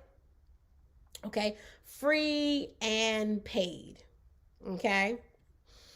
Free and paid. Okay. So again, basic free dance tutorials, in-depth classes, trainings, breaking down the how-tos, in-depth, that's paid. Got it? So like, again, you can launch, I'm sure you already have this, but praise dance classes where they can learn different songs and different trainings. Got it? Listen, that's it. Right? Okay. That's going to be your paid. Monique, she has such a great key. Market research is key. This is a foreign word to many people because, again, we think that because we're small business owners, we can skip this. When actually we suffer the most because of a lack of this. We don't have the market research dollars like, these major corporations. So you have to do organic market research, right? So this is why market research is so key, to know your audience, to talk to them. Assuming that you know what they want is the worst. One of my favorite quotes is, assumption is the lowest form of knowledge. Assuming that you know what someone knows. Like, some people assume all the time. They assume that they know me. People assume that, I know Justice. She's probably like that. She's probably like this. No, because you never asked. Got it? Assumption is the lowest form of knowledge. You have to ask people or get to know them yourself. And so when you begin to talk to your audience, a lot of times we don't have patience. Talk to people. People want to talk. People will tell you all day about themselves. But listen, I do it all day. I coach all day. People tell people, you know what? I think if I bought a dress, it would have this, and I would like for that pockets, and I like these shade of colors because I like this or that. And here you are. That's what you're doing, writing down or typing up stuff. Right? You're collecting information on all your different types of customers, right? So that you can understand what best product, what kind of fabric, these are all the different things that you do, again, to establish the understanding of your tribe. But here's the funny thing. Your tribe is always changing. Yes, they are. So learning about them once is never enough. It's a relationship. You continuously learn more and more and more about them. Perfect example was, I thought, that my tribe, that they just want a digital product, until I got an email from a woman, then got another email, then got another email, then got another email. They said, I don't want this workbook digital. Do you have a physical version? I'm sitting here like, yeah, y'all just playing. Then got another email, then got another email, then I got another email. Okay, we're going to do physical. And so since Black Friday, we sold, I think, 26 of them. And again, I haven't even promoted them like that. I just did the one video and then I talked about it a few more times. That was it. But again, I'm going to do a lot more. But my point is that, I'm learning more about my tribe. Now, they required this whole time. And you mean to tell me this whole time y'all wanted physical? And we've been selling like 200 of these bad boys over here and another 186 over here. So you're going to learn more about them. On top of that, the buying experience changes, and what they want to learn about will change, and how they want to learn will change. The pandemic has shifted everything from physical to virtual. So it's all about adapting. Okay. Okay, quick, here we go. Question. Okay, when do you start asking your tribe what they want? 50, 100, 200? No, you start asking them as people start coming, right? You start asking as people start coming. You can have it to be where when they join your email list, anyone ever got this from a software company where you join their community and then they send you an email that says, hey, this is the founder of da-da-da. I just want to simply ask you one question. Give me, maybe it could be something as simple as, how are you looking to grow with our software? And I'm just making that up. I did this with my devotional. So my website, we have a devotional, right? And I asked them one question. I said, what is this season currently teaching you? And when I tell you, they respond back, I would say, majority of them, I've rarely gotten, and I get them every day, and really it's all during the day because people are signing up, joining the devotional. They respond back. One question, right? Then of course, as a couple of you are talking about right now on IG, you can post stories, right? Where you can actually put a poll up on your stories and get people to give you feedback, right? You can post polls on your Facebook, right? Where people can actually vote and vote right on the poll on Facebook. So these are ways for you to, again, you could do the first email question. You could do polls on your stories, polls on Facebook. I've done polls all the time on my personal Facebook, polls on different pages, and also too, SurveyMonkey. You can just send out a link on SurveyMonkey or a Google form where they can actually, give you, hey, how would you assess this year? At the end of this year, I'm sending out a survey to Print School where they're going to give me feedback on what they liked, what they didn't like. And you know what? Getting criticism is not a bad thing. You know what I mean? That's what actually ended up making the launch on the budget course better, because someone was like, hey, Genesis, it could be better. And even though, someone may see that as negative, but to me, that's a positive because, these are people who are part of my channel. They want to see me grow. They want to learn more as well. So that's good to have positive feedback, right?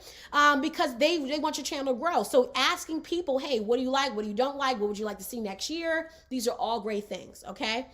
Clover sells crickets. No, it wasn't crickets, but I hope that I helped you, Clover Sale. I hope that I helped you. I'm just trying to let you know, listen, there's no such thing as free money.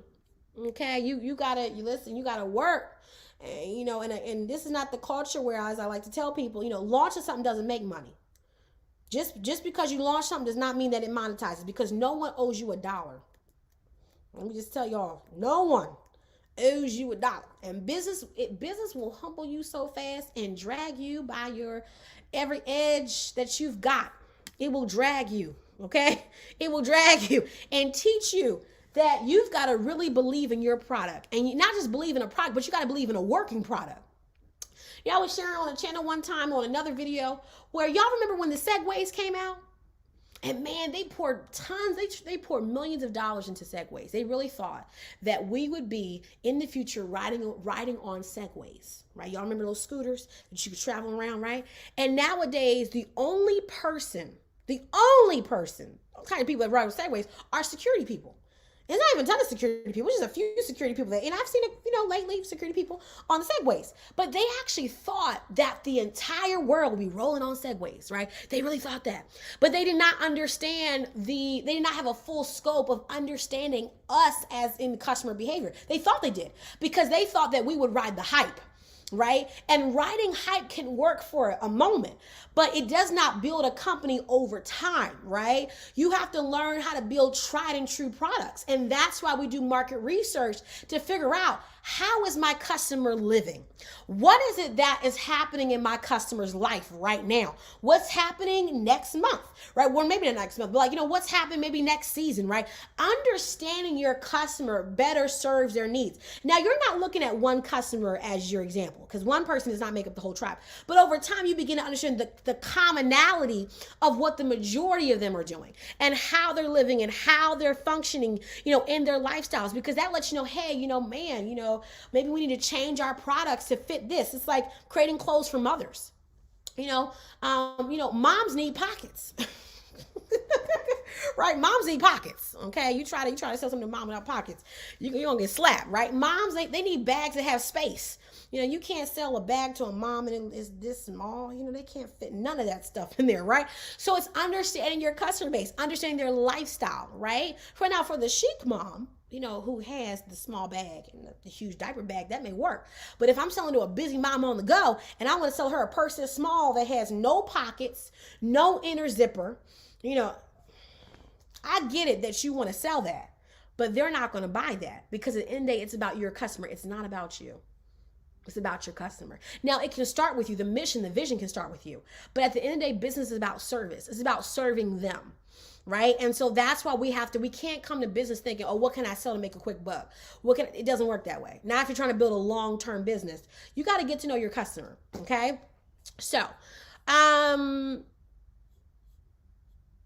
yeah, creating products is not easy. Like, yeah, StreamYard, that's it. Yep, StreamYard is the platform that I use. This is the platform I'm using right now. And it's really cool because I can have all different types of banners and brands, you know, so I can have this. Then we got this one. This is one I designed. I could do this one. I like this one too. Then we have the one where we were promoting the workbook and the course LOAB. And the thing about it is I designed these. This is important. I designed these and then uploaded them. You cannot design things that are this graphically, you know, appealing, right? On StreamYard. I uploaded this graphic, okay? And I created this graphic and then I uploaded it. And so that's how it looks like this. Okay?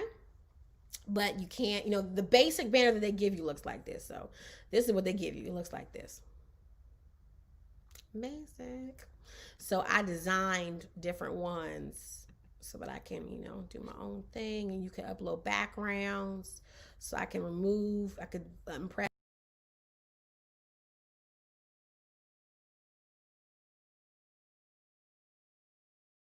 See, I can change things, and then, you know, you can share your screen, all sorts of stuff you can do in here.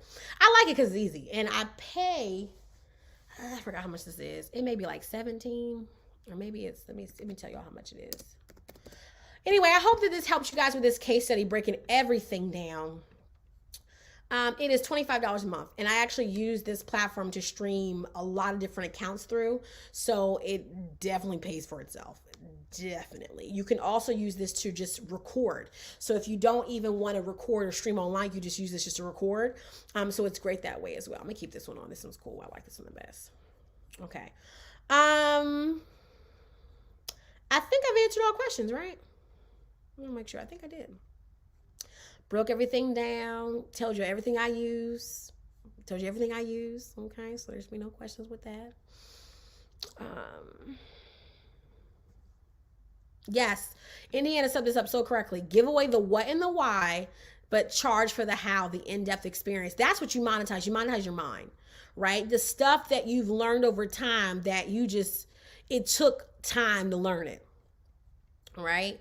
Now there's something, again, you know, I think everyone knows, like, sometimes, like, you know, you can have a heart. Like, some of y'all just want to charge for everything. You know what I mean? Have a heart. You know what I mean? Like, please don't monetize everything. That's why, again, most of my content is free.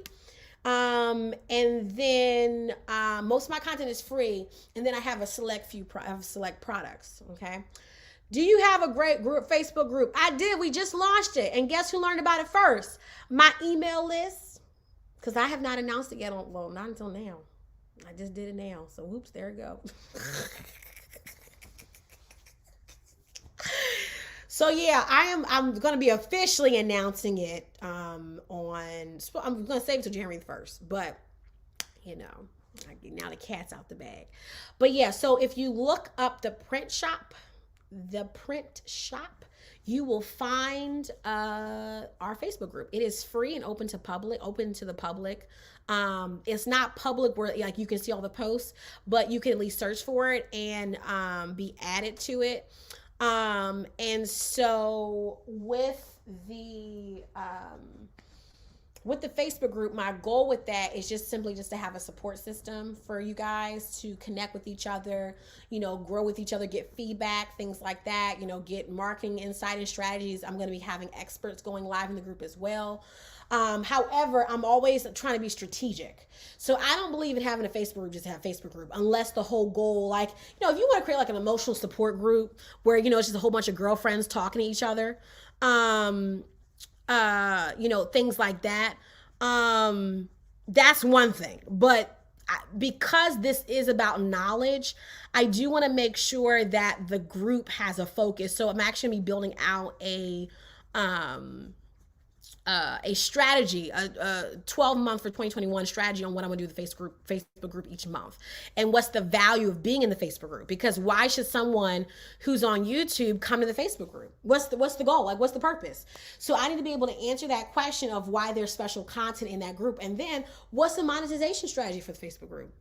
Because I am giving my time by creating content in that Facebook group, right? Showing up in that Facebook group. My time is never free. This is very important. There's time that you invest in but to manage a Facebook group, I don't know about anyone else, but it takes time. You have to create content. So what is the, again, what will be the strategy for it, right? What would be the strategy for it? So there will be a specific link that I'll be sharing. Again, I wasn't planning on announcing it yet. But it is, the print shop is spelled just like that, the print shop. And there is a specific link. Matter of fact, it's actually already set. It's facebook.com / the print shop, I believe. Let me just check. Oh, no, it's not. I thought it was the print shop. It's not. It's the print. Ooh, is it the print? Maybe it's not the print shop. I thought it was called the print shop. Sorry, guys. Give me 1 second.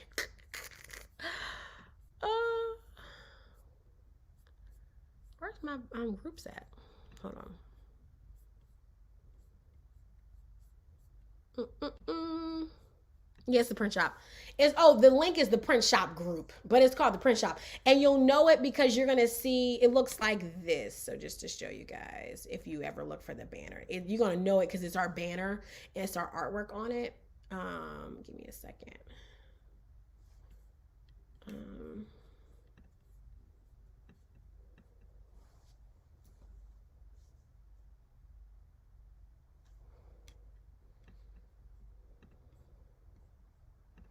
It looks like this.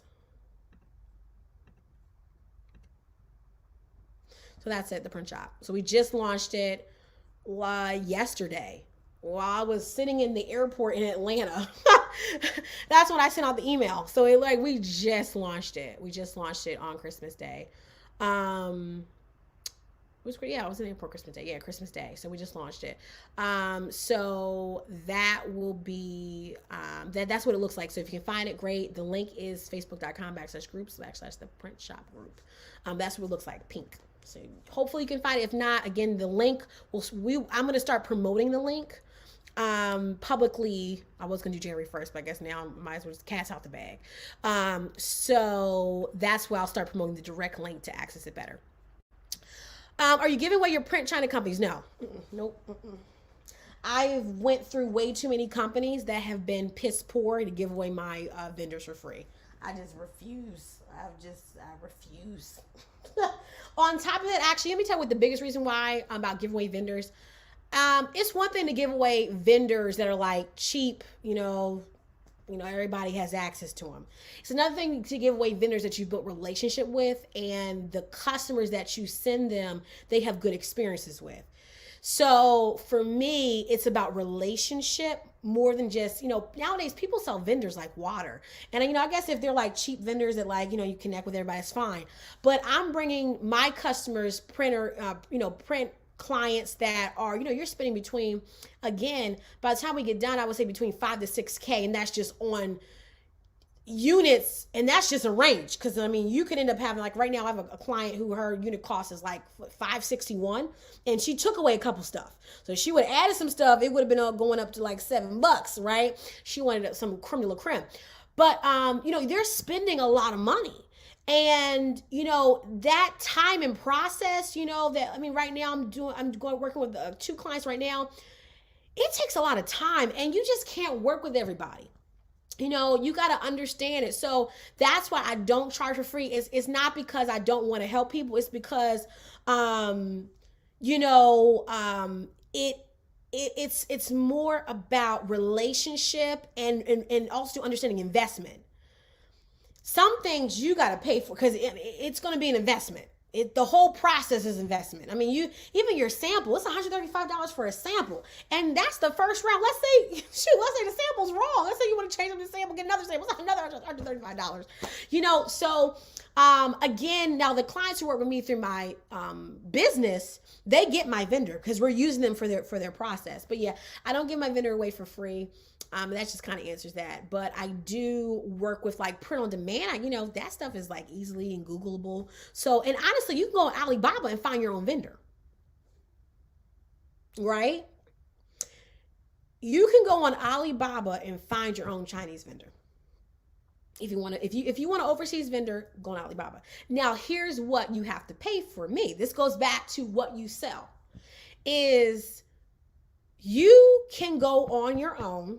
And actually, you can find some great ones on your own, right? But you got to do your due diligence, right? But if you don't want to do that and you want to go straight to someone that you know will get your product done, produce it how you want it, yeah, you're going to have to pay for that because you're skipping the process that I took. The process I took was spending money, going through different vendors, going through trash vendors, going through great vendors, right? And unless you're willing to pay for that experience, you know what I mean? But again, I tell people all the time, you go to Alibaba and find that, you can find my vendors on Alibaba, right? So that's why too, when it comes to those of you who are even working with vendors, things like that, you do protect certain relationships, right? Because that's just how it is in business, right? Apple, a lot of these companies that we buy from, are they telling you they're vendors? No, they're not going to tell you they're vendors.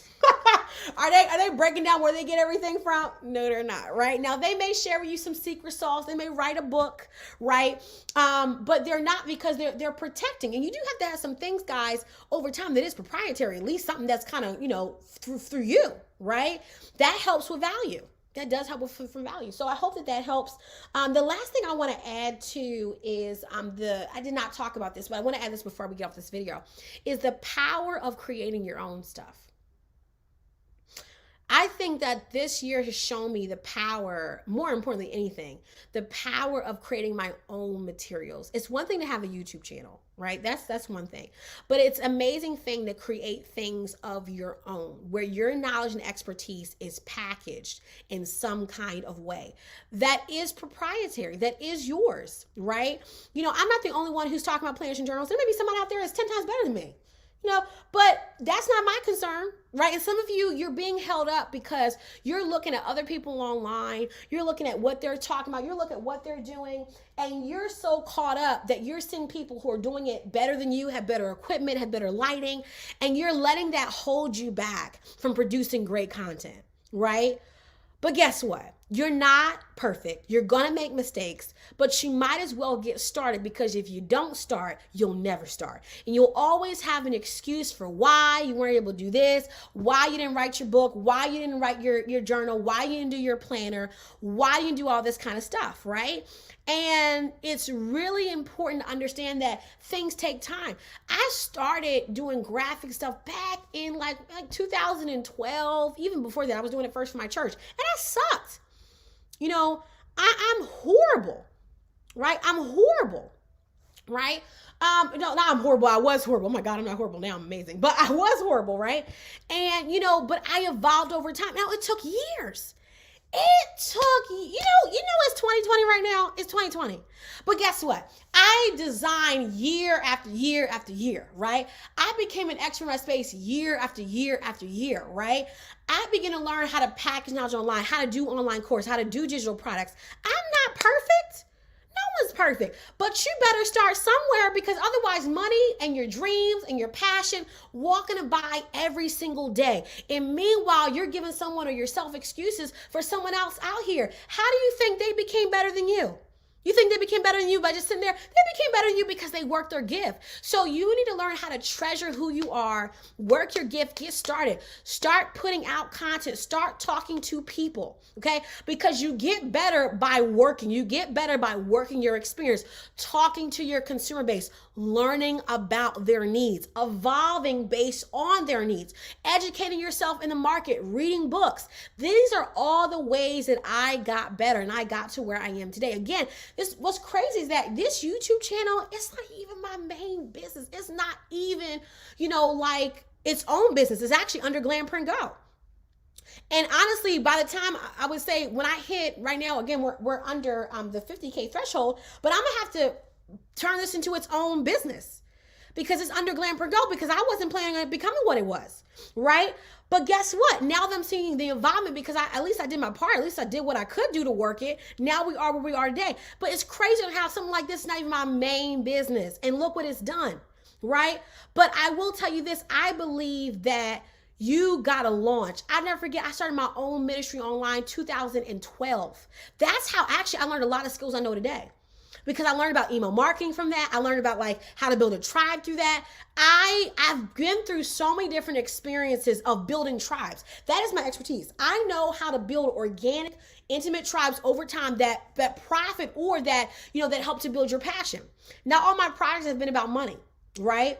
But again, it is one of those things where it helps you to push out your brand. So hope that answers your question. I do see questions and we'll be done. So after you identify as a seller on Alibaba and order samples and approve them, how do you maintain the relationship? Does it continue through Alibaba only? Actually, no. So Alibaba, if you decide to go the Alibaba route and get your own vendor, which is awesome, and you can actually find some great vendors, you actually usually maintain the relationship on WhatsApp.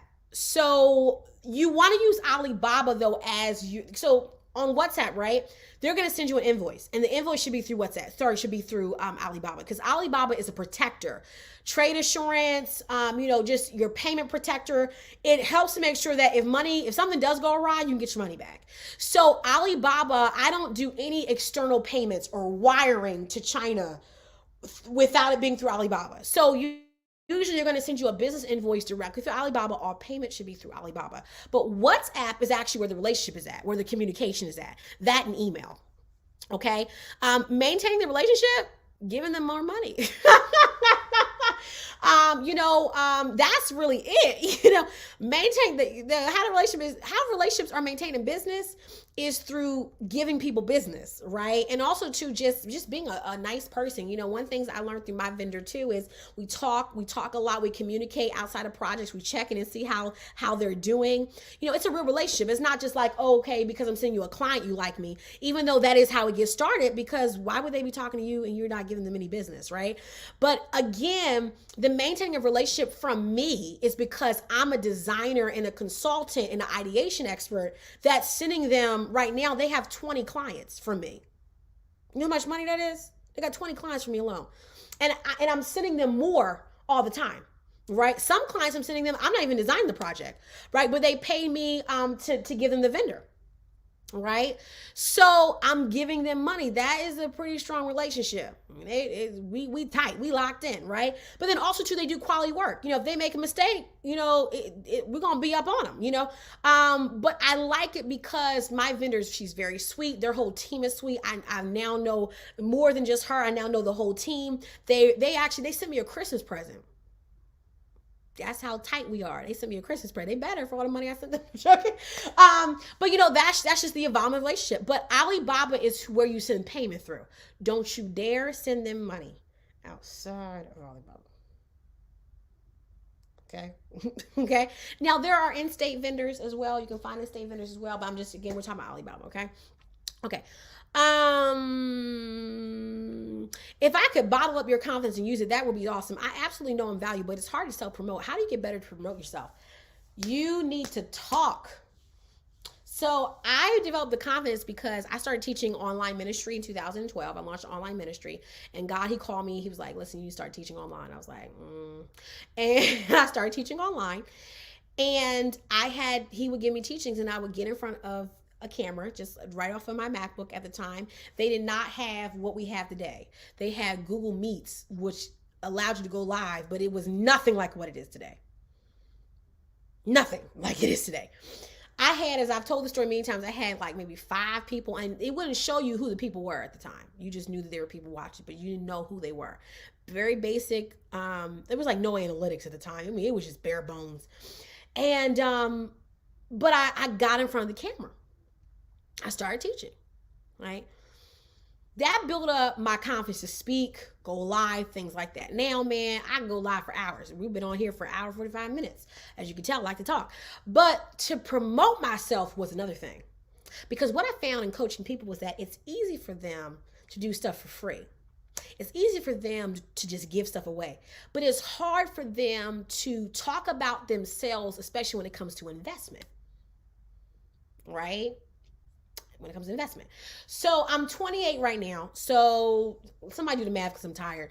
2012 when I got started. So whatever that was, minus the math because I'm tired. Somebody subtract that and add that, okay?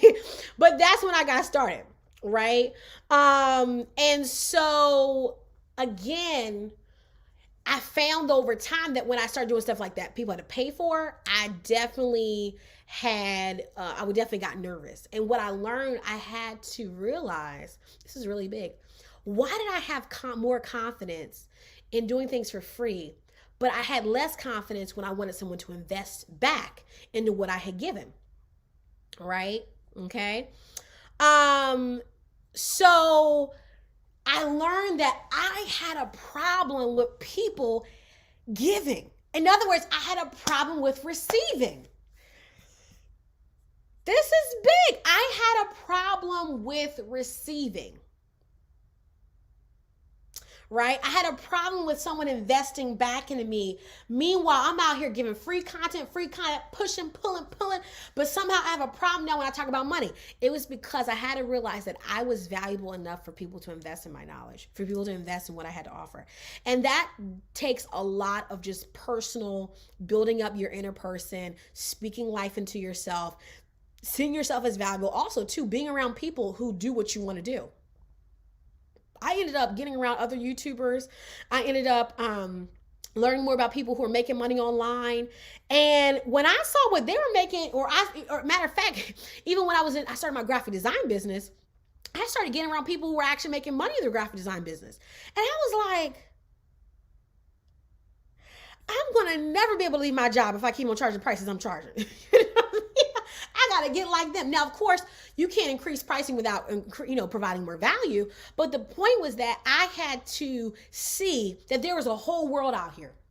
And if I kept my mouth shut, I couldn't complain about wasn't coming my way because I wasn't speaking. Got it? So it's not about you just promoting you, but everything that's within you is going to help somebody else. So if you keep your mouth shut, who are you refusing to help?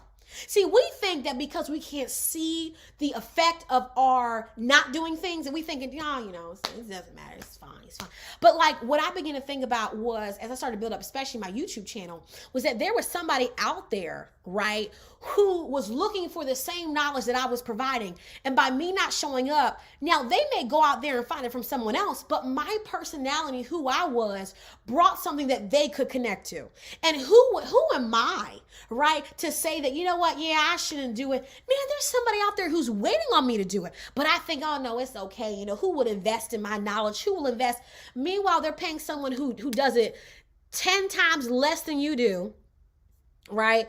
20 times worse than you do it, and they got more confidence. They got all the confidence in the world, and meanwhile, they're trying to sell out of a paper cup, and you over here with the fanciest cup in the world telling me, I'm not sure who's going to buy, I'm not sure who's going to do this, I'm not sure who do that. Listen, you have to make a personal choice. That's why I said I can't make you do it. But you have to realize that I am worthy, but you have to work on your will. You got to force yourself. And that's why I begin talking. I will talk in the mirror. I do it all the time. I talk to myself all the time. Yes, I do. I talk to myself all the time. Listen, Who else is going to do it but me? Now, I know someone else can do what I do, but they can't do it like me. And someone out there is waiting on me. Somebody in the world somewhere is waiting on me to show up. Who am I to not show up? That's like being a firefighter, putting out fires, and you just stare at the fire. Meanwhile, somebody is inside saying, I need your help. I've been waiting. I've been searching. I've been looking. And here you are thinking you're just a nobody. Well, here I am with the water hose. Oh, the house is burning down. Well, yeah. Oh, man, you feel the heat? Oh, man, that heat is crazy. That heat is crazy. You just, and someone's like, if you don't get that water hose right, that's how, you see, you got to make it literal in your mind, right? You got to make it literal in your mind, okay? Okay. So yeah, y'all good. Yeah, we need to get off of this, okay? I gotta learn how to do short content, okay? Yes, I'm glad I'm encouraging y'all. Okay, good. Where did you start for your church graphics? I want to get into it for my church, but I have no idea to start.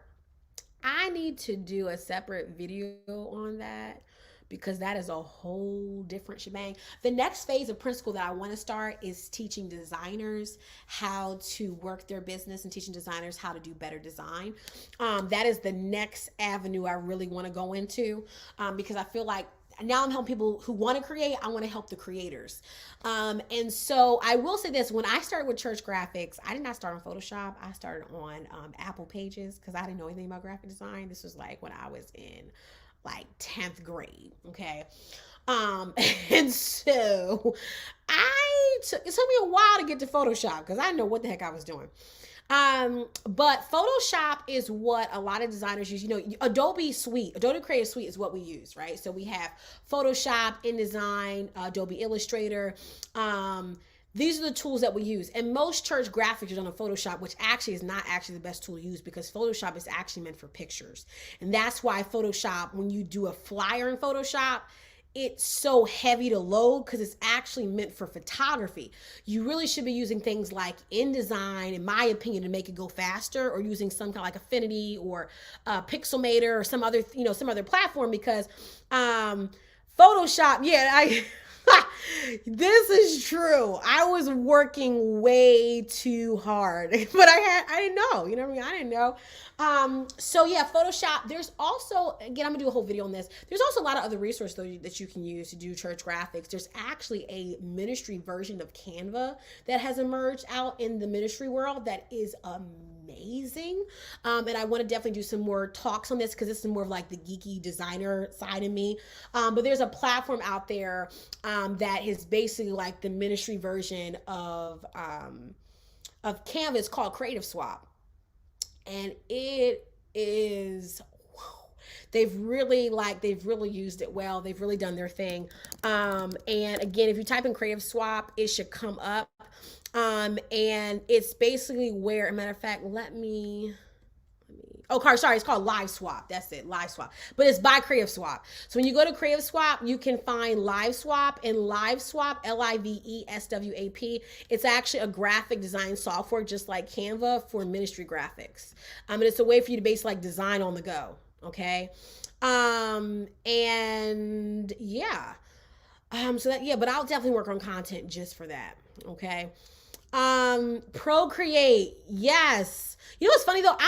My thing is that, I'm more of like the layout designer now than I am, kind of getting into that. A lot of you guys that were like real, like illustrators, like some of y'all are some real, like, y'all are real designers. I've stopped doing as much as that. But some of y'all are some real, like, take a stylus and like create artwork.